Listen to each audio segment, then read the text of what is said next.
All right, Algebra 2 Trig students, today we're going to talk about combinations. Now, recently you've studied how permutations work, so we're going to do a quick review of that so we can compare the two. So here we have 6 paintings are entered into an art contest. How many different ways can the paintings finish first, second, and third? And so what happens here is it really matters which one's first, which one's second, and which one's third. Now the easiest way to do this is to draw a couple lines. In this case it'll be 3 lines. And this first one is how many different ways of the 6 paintings you can get first place. Well, since there are 6 paintings, and I'll go ahead and write first here. Since there are 6 paintings, any of the 6 can come in first. Then what about second place? Well, once one is chosen to be in first place, then it can't also be in second place. And so that leaves us 5 left for second place. And then for third, because we've already chosen one for first and second, that leaves us only 4 left that can possibly be in third place. And we are going to multiply these possibilities together. And so this is 6 times 5, which is 30, times 4, which equals 100. And 20, which is exactly how you saw these problems done before. All right, now we have to ask ourselves a simple question whenever we're dealing with permutations or combinations. Now, combinations are new today. So we have to ask ourselves, does order matter?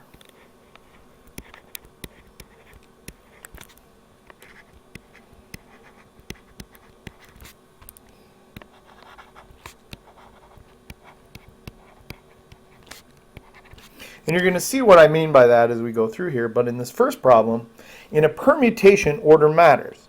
All right? And so if the answer to this is yes, we will use a permutation.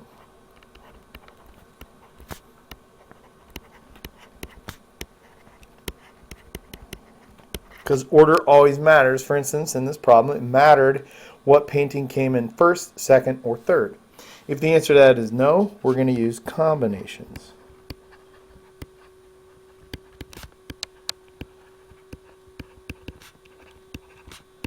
And a combination is simply a grouping of things. So let's define that a little better. So a combination, as you can see here, is a selection of R objects from a group of N objects where, and we're going to write this again, the order is not important. This is really a huge idea.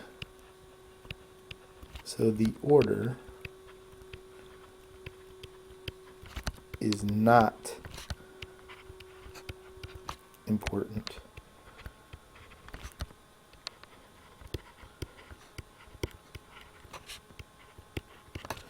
So that's really a huge idea. The number of combinations can be determined by, and there's a formula for it, and actually we're going to use just the notation here. There's a C for combination, and we put a little N here and an R here, which stands for these letters that we have up here, where N is the number of objects that you have to choose from, and R is going to be how many objects you're actually going to choose. All right, let me give you an example. I'm just going to make this up. Let's say I just wanted to evaluate this statement. Let's put 5, and then let's put a C, and then a 3. All right, and so let's just work this in our calculator, see what this number comes to. So we can run this through our calculator real quick.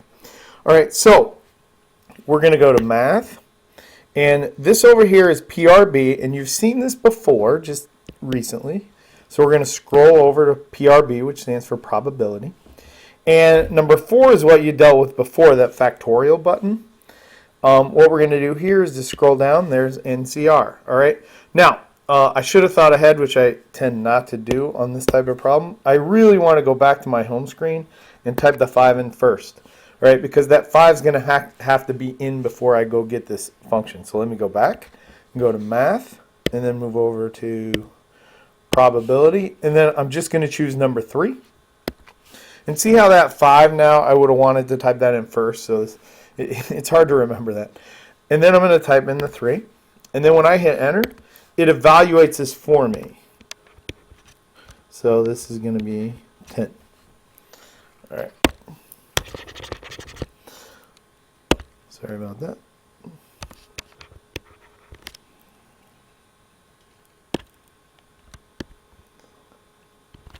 Okay. Now, so example 1, 3 paintings are going to be chosen to be displayed at a gallery from a pool of 6 different paintings. How many combinations of 3 can be chosen to be displayed? Now, if we're asking that question like we did in the very beginning of this video, does order matter? In this case, the answer is no. And that's because it doesn't say anywhere in this problem that I care which order that I choose these paintings, or if I'm going to display them, really what order I display them in. So it's just a combination. I'm taking 3 of them out of the 6 in any combination, no matter what the order is, and so it's a combination. So I have 6 to choose from. So I have C. I have 6 to choose from, and I'm going to choose 3. And then we're going to do this right in our calculator real quick. So we're going to go back, and I will this time remember, type in the 6. And then I'm going to go to math, move over to probability, and choose number 3. And then I'll type in a 3. And so I get 20.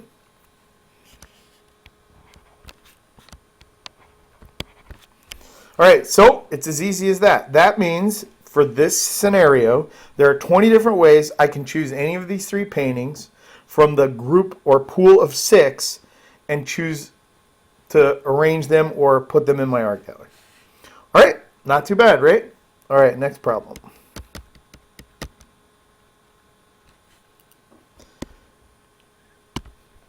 All right, so things to know about a 52 card deck. Now, we've run into this in the past where students really didn't know a lot about cards. So in a 52 card deck, there are 4 suits, 2 red and 2 black, and so you might know the red are hearts and diamonds, and the black are clubs and spades. Each suit has 13 cards, right? And 13 times 4 makes up 52.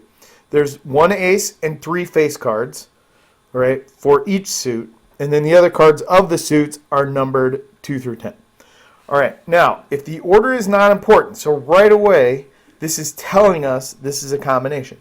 How many different 7-card hands are possible? So simply, we're going to use a combination, and we're going to use our handy-dandy formula. So we write C. Now, in this case, we have a total of 52 cards to choose from, and we're going to choose 7 of them for a hand. So it's 52, choose 7. All right? And so I'm going to go ahead and let you do this in the calculator since I've already done 2 of them. I'm just going to skip to what the answer comes out to be. Now, it's very large. It's a big number. 133, 784,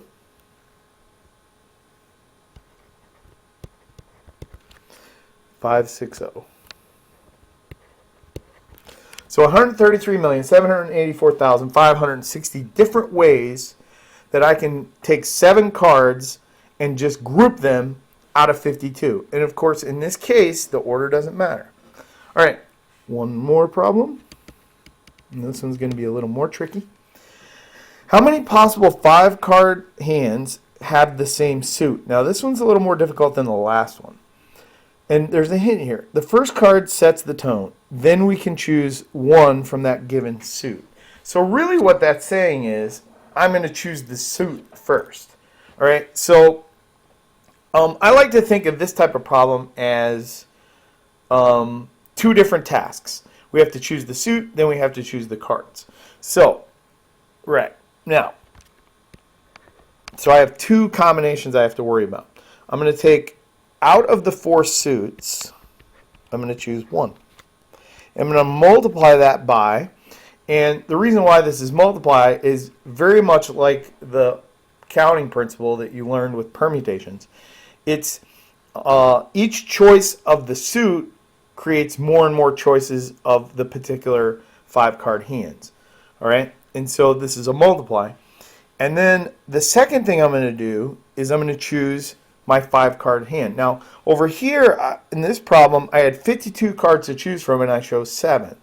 In this case, once I choose the suit, it's kind of like now I've taken and created another pile of cards to choose from. So I've chosen a suit out of all my suits, and that's 4 choose 1 because there are 4 suits. Now, in that suit, I have a pile of cards left. How many cards are in that pile? 13, because there are 13 cards of each suit. So now I'm going to choose, because I need all these suits to be the same, or all these cards to be the same suit, sorry. Then I'm going to choose out of those 13, how many cards? 5. And so again, this first part chose the suit. You're not really choosing a card, you're choosing an entire group of cards. And so the second part, after you have that group that you've chosen, you have to choose 5 of those 13 to maintain the same suit. So now we're going to put this in our calculator, and I'll show you how to do that real quick, just so you don't get confused. I'm going to put the 4, and then I'm going to go to math, move over to probability, and 3, and I'm going to hit the 1. Now, I don't have to put parentheses. The calculator understands that that's all one thing, and then when I multiply that times the other one, I can just choose 13. So you don't need parentheses to separate these two. If you're concerned about it, go ahead, but you don't really need to, which is why I wanted to show you this real quick in the calculator. And so then I'll choose the 3, which is, and then type in the 5, which is a combination. So it's going to hit enter, and then I get my answer. So it's 5,148 different ways. This concludes the notes. We will do some of the more complicated problems in class. Have a nice day.